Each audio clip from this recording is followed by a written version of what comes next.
हैदराबाद में पीएसएल में टीम हैदराबाद के लोगो और नाम की रोनुमाई की तकरीब के लिए न्याज स्टेडियम में तैयारियां जारी हैं। शायकीन क्रिकेट का जज्बा काबिल दीद है। सूरत हाल जानते हैं इरफान राय से। इरफान, बताइएगा। जी, इस वक्त मैं न्याज मौजूद हूँ। शायकीन क्रिकेट हैदराबाद के शहरियों की ख्वाहिशात एक एक करके पूरा हो रही हैं और न्याज स्टेडियम में अब तवक्को है कि पीएसएल का कोई नुमाइशी मैच भी मुनक्किद होगा।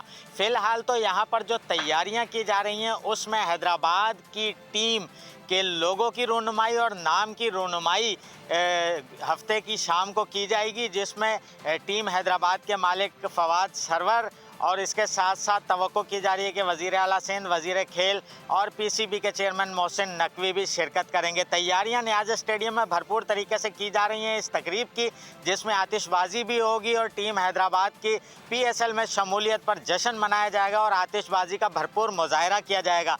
इस तकरीब में जो टीम हैदराबाद के ओनर हैं फवाद सरवर, वो और उनकी पूरी टीम यहाँ आएगी, जिसमें खिलाड़ियों के हवाले से भी गुफ्तगू होगी कि हैदराबाद की इस टीम में कौन से खिलाड़ी होंगे जो पीएसएल में भरपूर तरीके से इस शहर की नुमाइंदगी करेंगे और मैदान में उतरेंगे। तो फिलहाल शहरियों के लिए खुशी की बात यह है कि हैदराबाद शहर में जो हफ्ते की शाम को भरपूर तरीके से आतिशबाजी के साथ इस हैदराबाद टीम के लोगों की और नाम की रोनुमाई की जाएगी और शहरियों को बहुत मज़ीद खुश शुक्रिया।